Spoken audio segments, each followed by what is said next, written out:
class what we did, we discussed about partnership.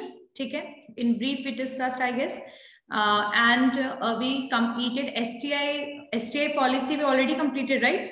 STI हो चुका है ना? Yes ma'am. Okay, so let's move toward the next type of technology, and that is appropriate technology.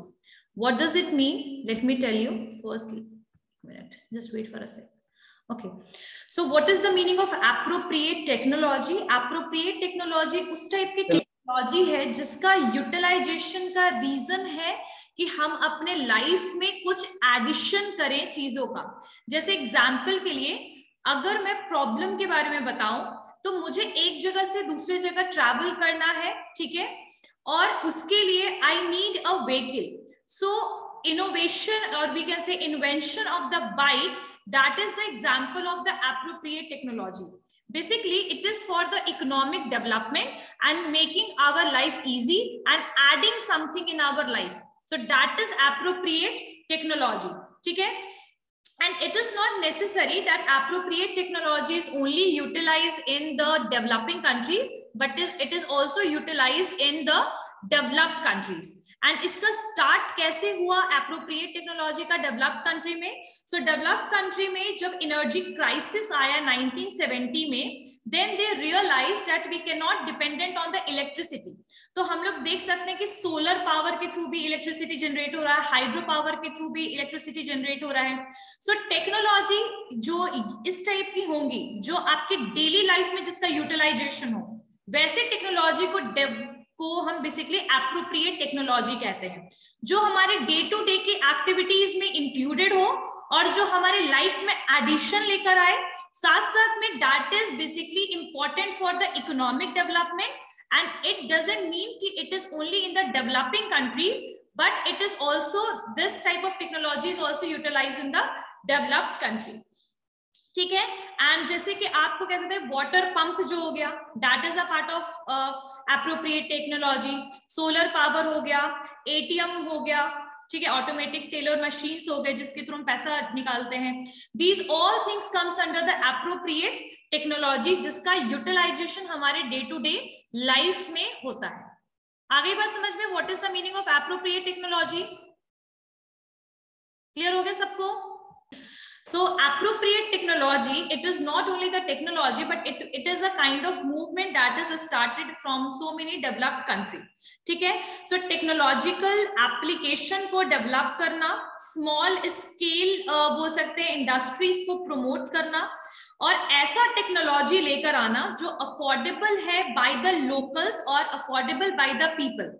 For example the bulb, जो bulb होता है that is affordable by everyone, I guess every sector of the people. तो technology जो हर एक sector use कर पाए, हमारे लाइफ में रहे, हम डे टू डे एक्टिविटीज में यूज करें, दैट इज एप्रोप्रिएट टेक्नोलॉजी.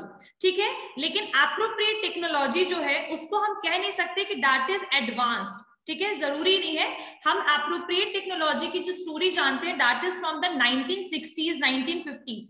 ठीक है, फैन अगर हम बोले, table fan, that is a part of appropriate technology. अब जितनी भी नई टेक्नोलॉजी आ रही है that is the addition with the appropriate technology. जैसे एग्जांपल के लिए अगर हम एक फैन का एग्जांपल है, टेबल फैन का एग्जांपल है, तो now it is basically in a automatic way, we just need to switch on and it will work, right.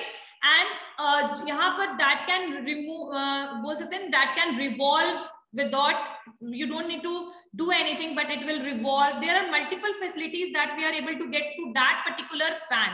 उसमें बहुत सारी facilities हैं, अपने आप को revolve करेगा. So appropriate technology में nowadays addition हो रहा है and that is converted to the advanced technology. ठीक है, so appropriate technology clear हो गया क्या है ये? इसको लिख लो. Appropriate technology is a movement. Appropriate technology is a movement. It is a movement.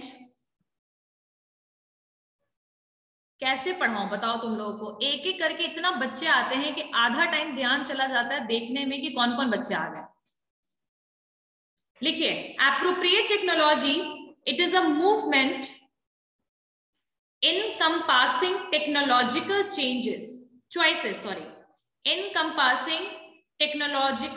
choices and application that is small scale, मतलब बहुत एडवांस लेवल की इसमें टेक्नोलॉजी ऐड ऑन नहीं होगी.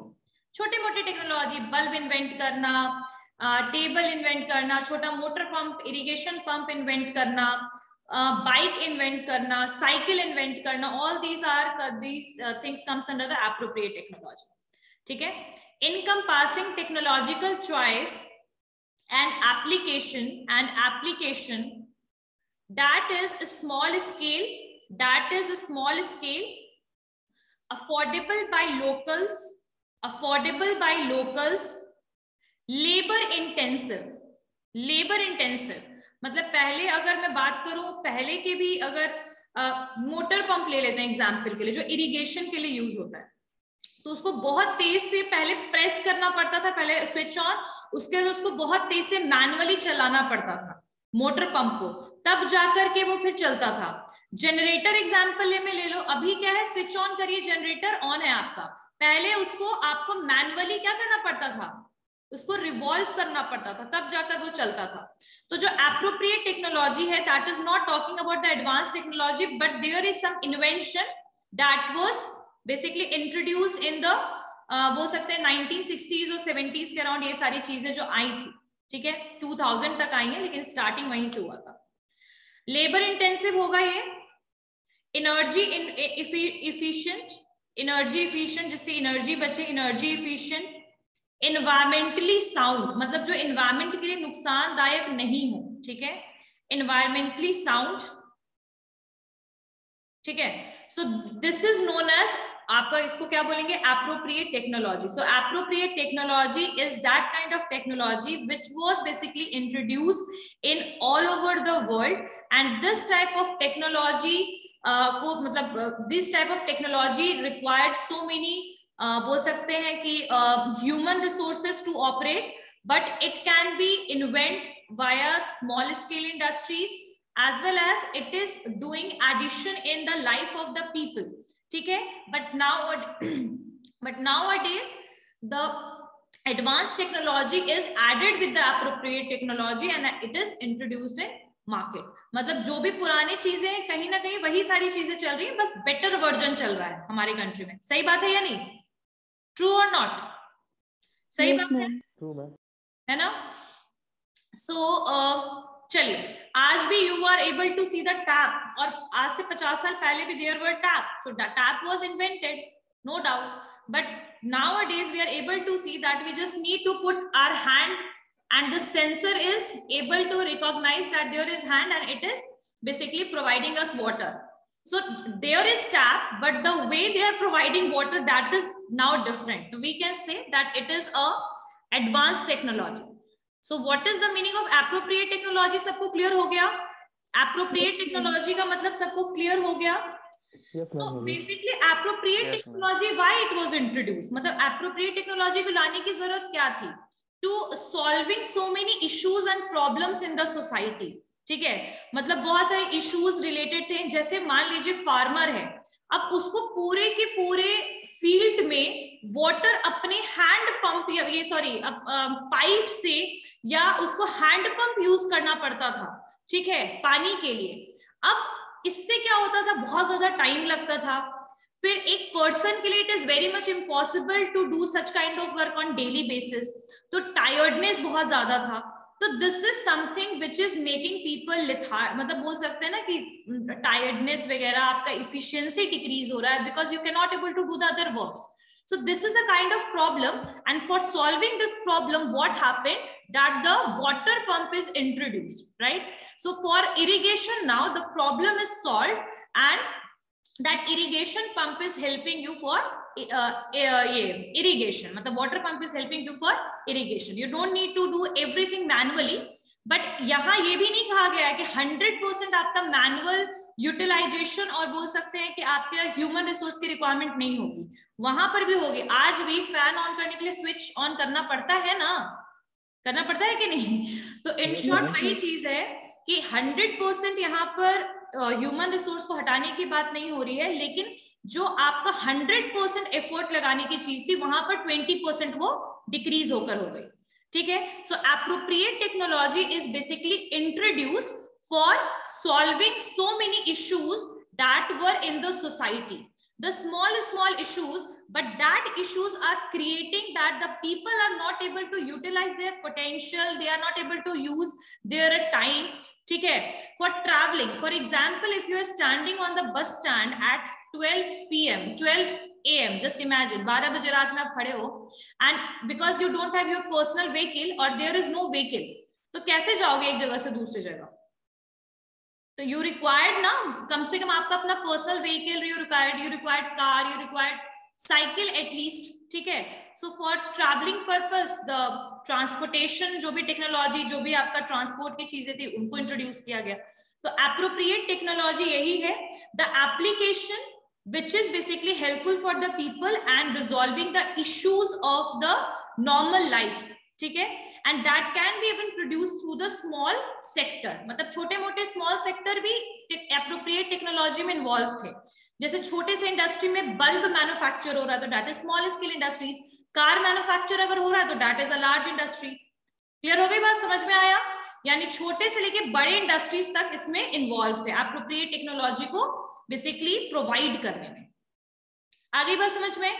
अब जैसे इलेक्ट्रिसिटी की प्रॉब्लम थी कि लाइट चली जाती थी काफी देर देर तक और मान लीजिए आपका नेक्स्ट डे एग्जामिनेशन है, तो ऐसे सिचुएशन में हमें कोई अल्टरनेटिव चाहिए था, तो आपका इन्वर्टर जो था वो आ गया, इन्वर्टर से पहले जनरेटर था। समझ में आ रही है बात? तो डेली लाइफ में जो प्रॉब्लम्स हम फेस कर रहे थे उसका सॉल्यूशन आपका एप्रोप्रिएट टेक्नोलॉजी। और आज अगर हम बात करें, today appropriate technology is often develop. अब एप्रोप्रिएट टेक्नोलॉजी बहुत ज्यादा डेवलप हो गया है और यहां तक कि यू हैव OSAT। OSAT क्या है? Open source appropriate technology. Like if we'll talk about the internet, we can utilize it at any time and the cost is very low, as well as we are able to find the बोल सकते हैं ना कि अगर हमें कुछ भी ढूंढना होता about the laptop, if we are searching, so we are easily able to use the internet. If we have to give order of any product, we can use the internet, ठीक है। So today appropriate technology is now developed and it is also converted to the OSAT. I guess सबको ये point clear हो गया होगा, सबको समझ में आ गया है? Everyone? Yes ma'am. क्लियर हो गया? OSAT टेक्नोलॉजी क्या है? क्लियर हो गया? आलोक क्या बोल रहे हो बच्चे? OSAT means ma'am open source appropriate technology. Open source जिस चीज का जो बहुत ओपनली अवेलेबल है, जैसे इंटरनेट के थ्रू तो आप यहां से लेके पूरे वर्ल्ड का कोई भी टेक्नोलॉजी के बारे में आप नॉलेज ले सकते हो, कोई भी प्रोडक्ट के बारे में नॉलेज ले सकते हो, किसी के बारे में इंफॉर्मेशन निकाल सकते हो, बायोग्राफी देख सकते हो। तो that is open source appropriate technology where everyone is able to access that. Accessible जो सब कोई एक्सेस कर सकता है, ठीक है। क्लियर हो गया? Yes ma'am. Okay, so there are some types of technology which comes under the appropriate technology, यानी कुछ terminologies दिए हुए, कुछ words यहाँ given हैं जो आपके appropriate technology के part है, मतलब appropriate technology के अंदर ये content है एक तरीके से। पहला है capital saving technology, ठीक है, जिसके थ्रू हम कैपिटल सेव करते हैं। कैपिटल सेविंग में आपका ह्यूमन रिसोर्स मतलब आ गया, मैनुअल जो भी लेबर को हम पेमेंट करते हैं उसको मिनिमाइज करना। अब ये कैसे हो सकता है? By introducing the machinery. Clear हो गई बात? समझ में आया?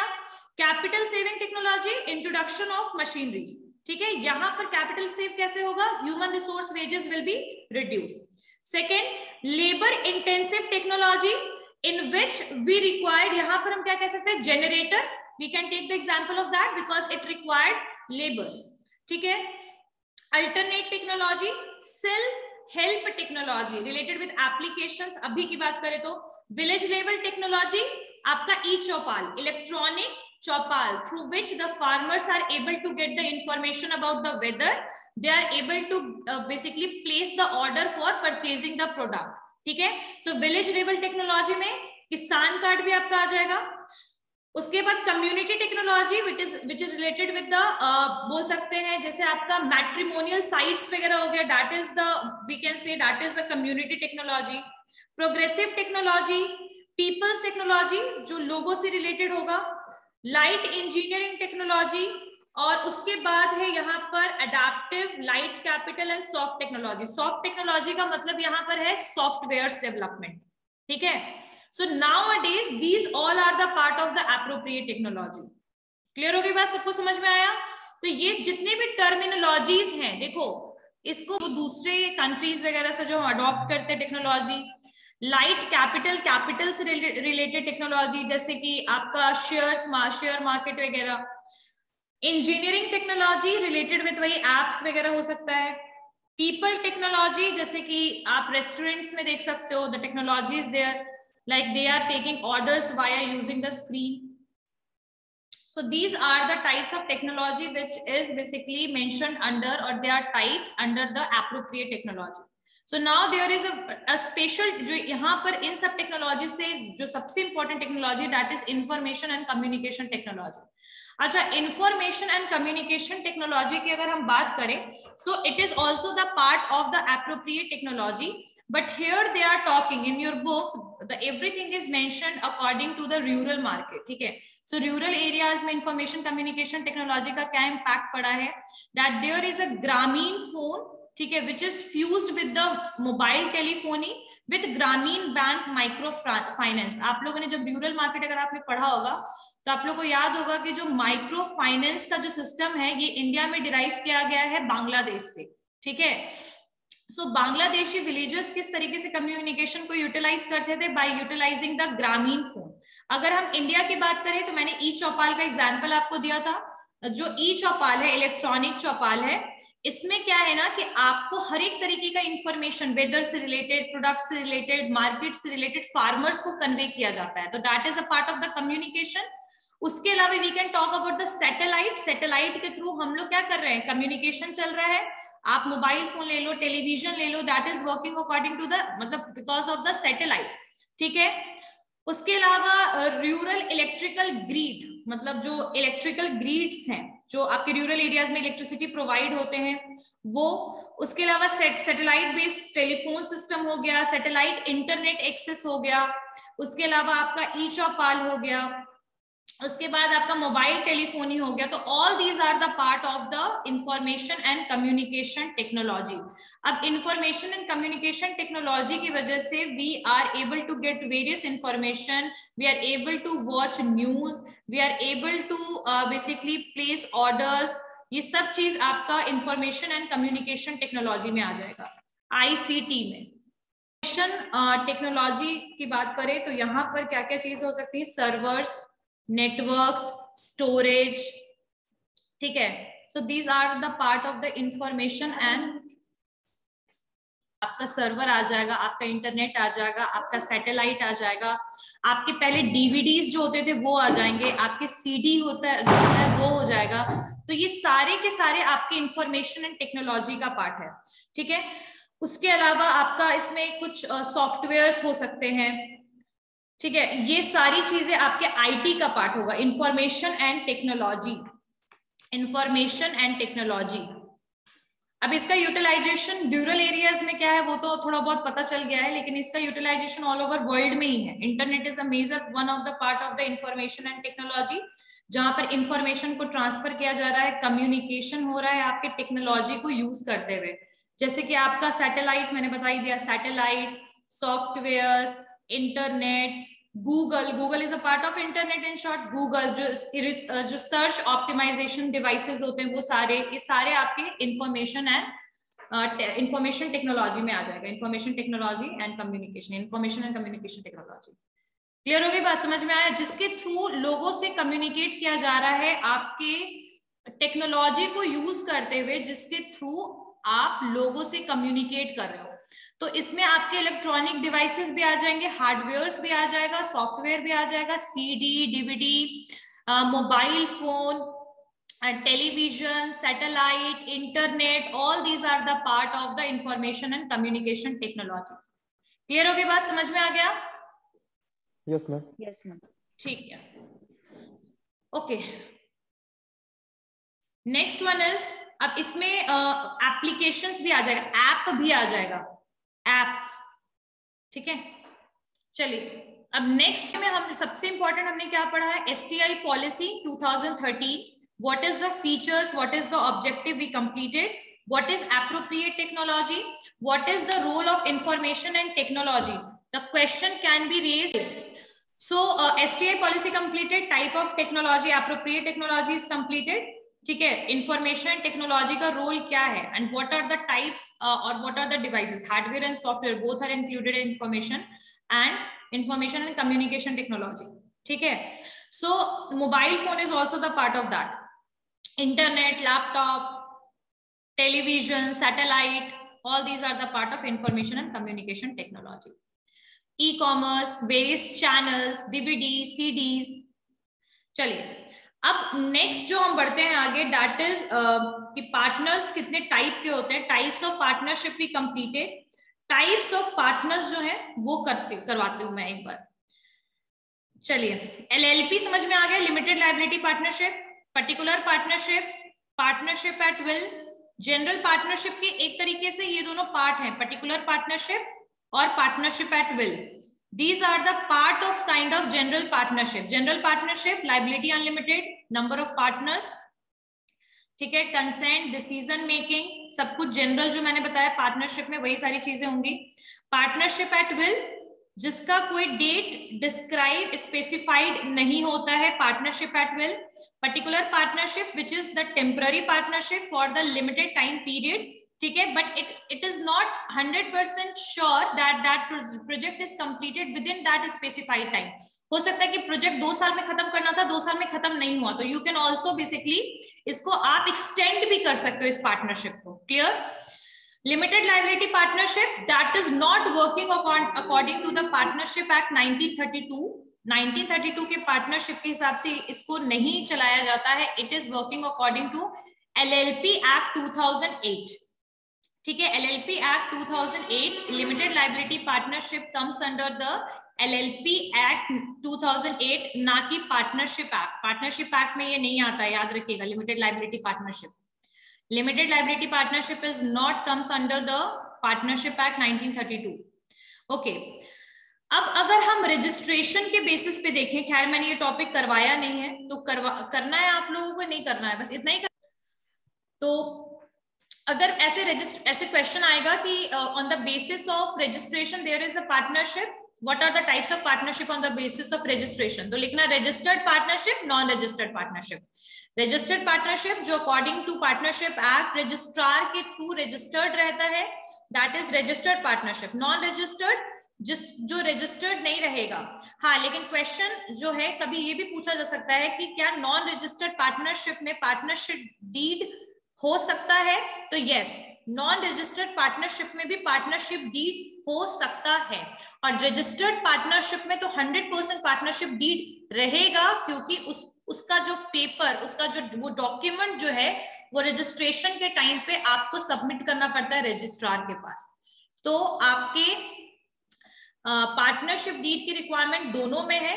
और अगर नॉन रजिस्टर्ड पार्टनरशिप में आप ओरली भी कर सकते हो, मतलब आप पार्टनरशिप डीड ना बना के, कॉन्ट्रैक्ट में एंटर ना करके आप ओरल एग्रीमेंट भी कर सकते हो.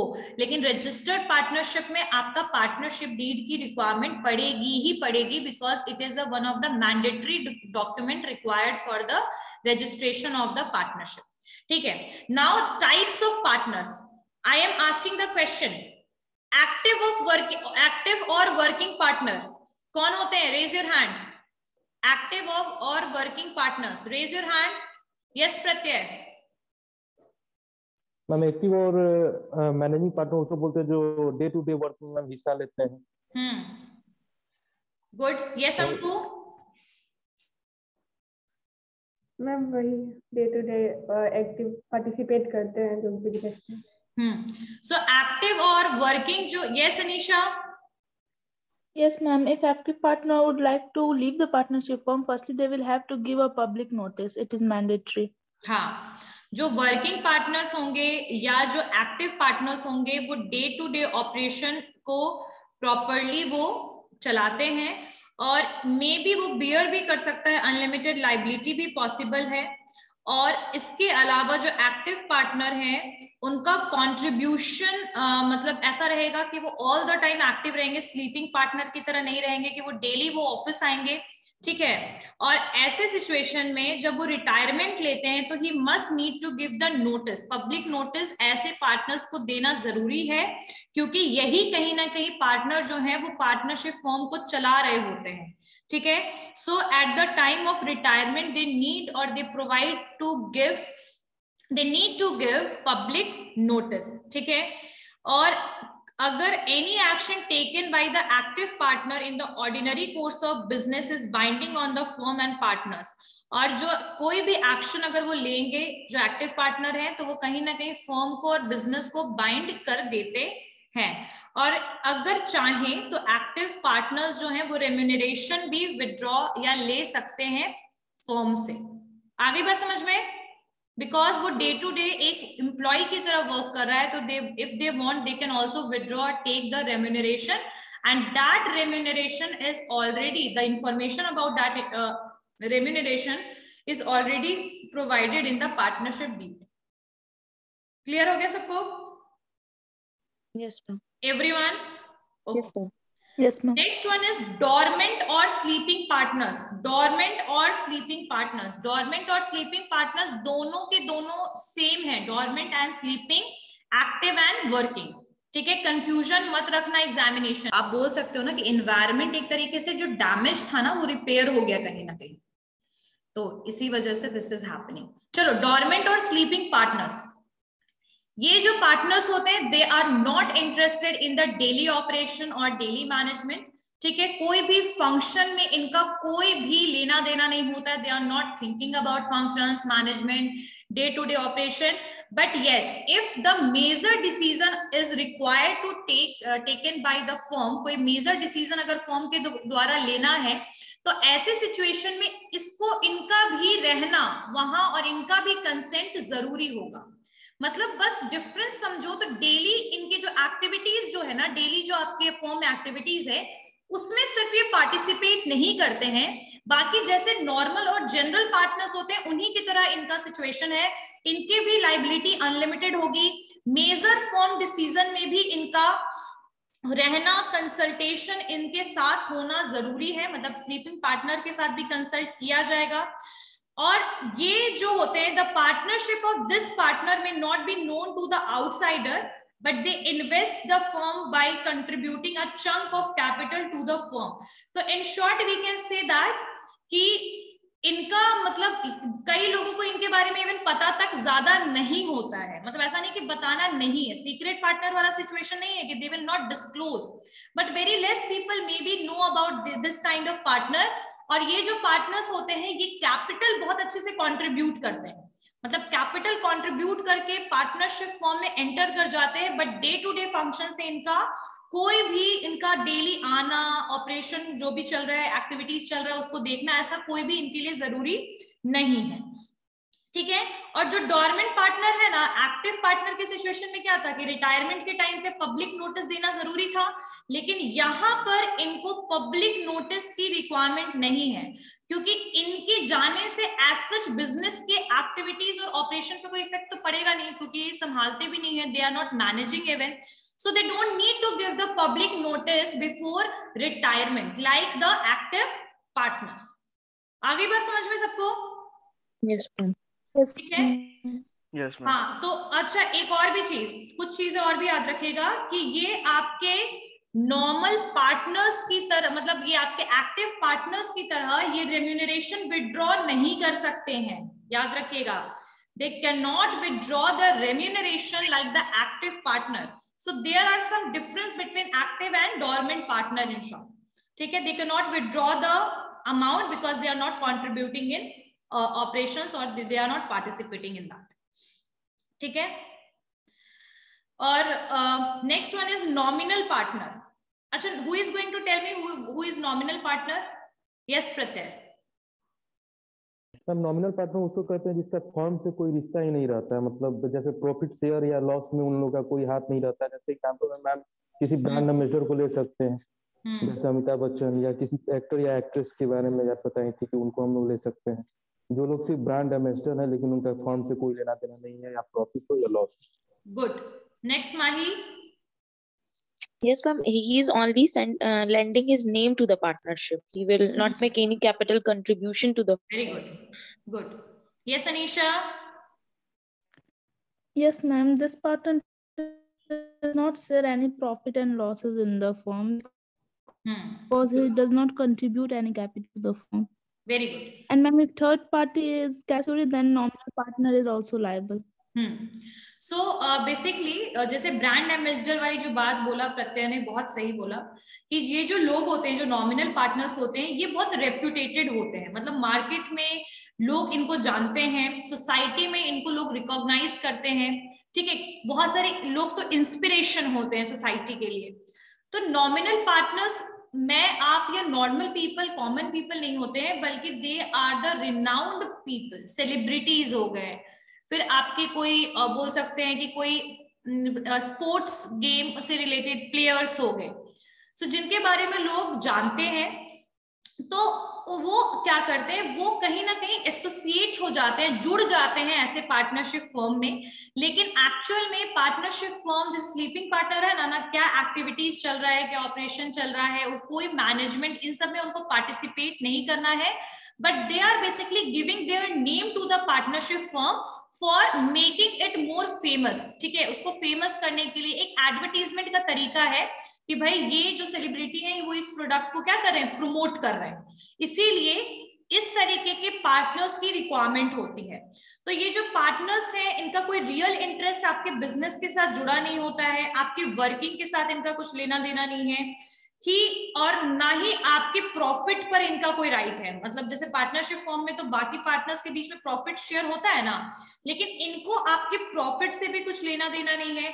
यूजुअली इनका कोई मैनेजमेंट, वर्किंग, किसी भी तरीके से कोई भी रिलेशन नहीं, एक तरीके से आउटसाइडर होते हैं, बट ये बस एसोसिएट हो जाते हैं, जुड़ जाते हैं, ठीक है, किसके साथ, फर्म के साथ, और ये सिर्फ अपना नाम जो है वो फर्म को देते हैं ताकि उनके रेप्यूटेशन से, उनके नाम से आपके फर्म को क्या हो, एडवांटेज मिले, फायदा मिले। सो एंड इसी वजह से पार्टनरशिप फर्म में जो बाकी पार्टनर्स हैं, they are considering them as a actual partner, but in reality they are not the partner, ठीक है। अब कोई पार्टनरशिप फर्म जिसने एग्जीक्यूट किया कोई सेलिब्रिटी को अपने बिजनेस के लिए, so they are doing the value addition and they are basically promoting the brand, ठीक है, so they are known as nominal partners। Clear हो गया सबको, everyone? yes Anisha? yes ma'am, sleeping और डॉर्मेंट पार्टनर का एक पॉइंट था, नहीं समझ आ रहा था। बोलो। If sleeping partner died, then all salary goes to the nominee. If nominee is not all slaves in the existence partner or according to the will of sleeping partner. जो sleeping partners होंगे, अगर उसकी death हो जाती है, ठीक है, तो स्लीपिंग पार्टनर का कोई ऑपरेशन से लेना देना तो नहीं है, लेकिन अगर उनका कोई नॉमिनी है, नॉमिनी का मतलब होता है कि आपके जाने के बाद जो आपके बिजनेस को संभाले, जो आपके विल को, आपके प्रॉपर्टी को देखे, उनको कहते हैं नॉमिनी, ठीक है। तो यहाँ उन्होंने नॉमिनी अगर किसी को बना रखा, मतलब स्लीपिंग पार्टनर का अगर कोई नॉमिनी है, तो वो जितना भी उसका पैसा वैसा जो प्रॉफिट वगैरह होगा उस नॉमिनी को मिल जाएगा।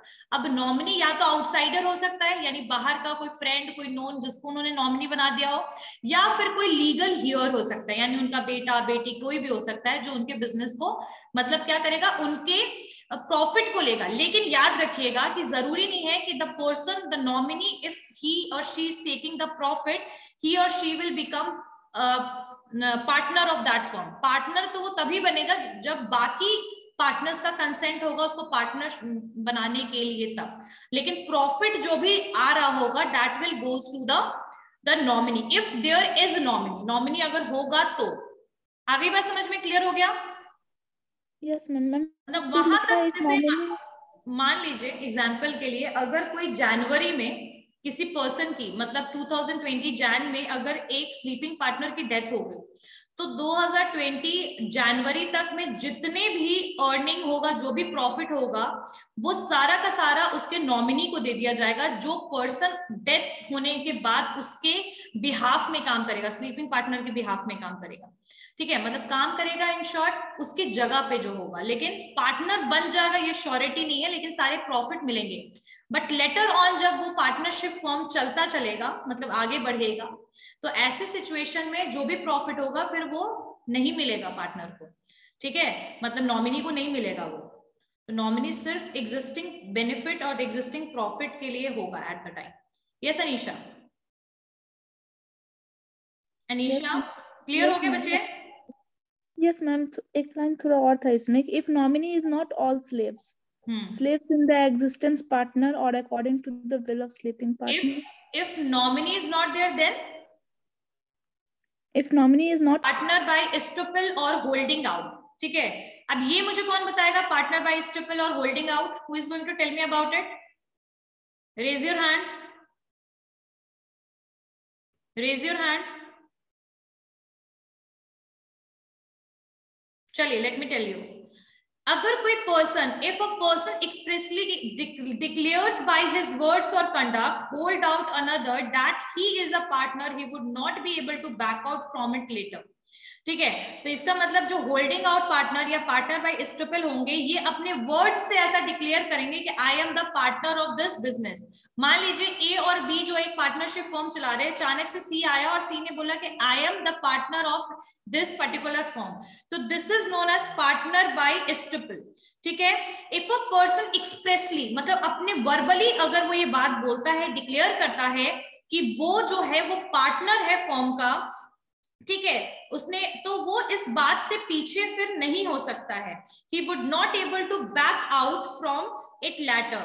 हेंस ऐसे जो पर्सन होते हैं would liable to third parties in the clearing out the डेब्ट। लेकिन इस टाइप के जो पार्टनर्स होंगे, जो सिर्फ वर्ड से पार्टनर्स हैं आपके बिजनेस के, लेकिन एक्चुअल में वो कोई भी एक्टिविटीज वगैरह में उतना पार्टिसिपेट नहीं कर रहा है, लेकिन वर्ड से ही declare that I am the partner of this firm. लेकिन अगर उसने ये डिक्लेयर कर दिया है तो कोई भी लॉस भी अगर होगा तो थर्ड पार्टी को पे करना भी पड़ेगा ऐसे पार्टनर्स को, जो पार्टनर बाय एस्टोपेल या होल्डिंग आउट पार्टनर होंगे। लेकिन यहाँ दो इसेंशियल कंडीशन है for principle of holding out, मतलब होल्डिंग आउट प्रिंसिपल के लिए दो कंडीशन अप्लाइड है। क्या क्या कंडीशन है? पहला, the person to be held out must have made the representation by word, written और स्पोकन और conduct that he was a partner. तो यहाँ पर बोला जा रहा है कि वर्बली भी बोल सकता है, रिटन फॉर्म में भी रिप्रेजेंट कर सकता है कि मैं इस फॉर्म का पार्टनर हूं, पहला। सेकेंड है, the other party must prove had knowledge of representation and acted on it. ठीक है, for instance like give the credit, यानी कि अगर उसने ये बात एक्सप्रेस किया है तो बाकी पार्टनर्स को भी इस चीज का नॉलेज हो और वो इस चीज को मतलब एक्नॉलेज करके रखे, उनकी जानकारी में ये चीज ऑलरेडी हो। ठीक है, और वो उन पे ट्रस्ट भी करे। ठीक है, तो they are known as partner by estoppel. So in short 50-50% वाला सिचुएशन है कि मतलब लिख के दे दिया कि हाँ मैं पार्टनर हूं, लेकिन सारे पार्टनर्स जैसा ये काम नहीं करता है, लेकिन थर्ड पार्टी के लिए that person is liable in the case of डेब्ट और लॉसेस। क्लियर हो गई बात? समझ में आया? क्लियर हो गया सबको? Everyone? Yes, ma'am. Okay. The name is suggesting that these partners are not included in any type of operation, in any type of decision making, any type of debt, but these persons are only here for sharing the profit. अब profit share करने के लिए सिर्फ ये जो partners होंगे, ये losses को लेकिन शेयर नहीं करेंगे, सिर्फ प्रॉफिट को शेयर करेंगे। ठीक है, they are liable like all other partners in, और बाकी पार्टनर्स की तरह वो लाइबल होंगे, but he shall be liable like all other partners since the liability of partners is joint or several. So if the firm incurs any losses and the other partners become insolvent, the third party may hold this partner liable. यहाँ पर एक condition क्या apply है, सुनो, कि ये जो partner होंगे they are only for the profit purpose, ये सिर्फ प्रॉफिट के लिए होंगे। ठीक है, जब तक फर्म में प्रॉफिट हो रहा होगा ये प्रॉफिट ही लेंगे, लेकिन जैसे ही मान लीजिए फर्म में लॉस हुआ, लॉस को शेयर नहीं करेंगे ये, लेकिन अगर जो लॉस की वजह से सारे पार्टनर्स इंसॉल्वेंट हो गए यानी दिवालिया घोषित हो गए, तब ऐसे सिचुएशन में जो थर्ड पार्टी होगा, याद रखिएगा, जो थर्ड पार्टी होगा वो इस पार्टनर को भी पकड़ेगा, मतलब इस पार्टनर से भी वो पैसे लेंगे। आई बात समझ में? किस कंडीशन में ऐसा चीज होगा? ऐसे ये लॉसेस शेयर नहीं करेंगे, लेकिन in the situation when all the existing partners become insolvent, सब इंसॉल्वेंट हो जाएंगे, और then the third party will going to take, then they are think that this partner is also liable, तो third party इनसे भी पैसा वसूलेंगे। फिर आ गई बात समझ में? So these are known, this is known as partner in profit only. Okay, so यहाँ पर कुछ और भी टाइप्स ऑफ पार्टनर है, कल जब 10 मिनट 15 मिनट रिवीजन करेंगे तो फिर से इसको कर लेंगे, मतलब जो बाकी बचे हुए हैं। यस प्रत्यय मैम पार्टनर वो बेसिकली थोड़े एस्टैब्लिश्ड मतलब बोल सकते हैं बिजनेस में ट्राई करते हैं, लेकिन अगर ऐसा हो गया इन केस, अगर ऐसा सिचुएशन आया जहां पर ये कंडीशन अप्लाई हो गया इंसॉल्वेंसी वाला, तब ये भी लायबल हो जाएंगे। ठीक है, तो ये एक मतलब एक एक्सेप्शनल केस है जब ऐसा होगा तो। ठीक है प्रत्यय? Yes ma'am. Okay, so see you all in the next class. Anyone have any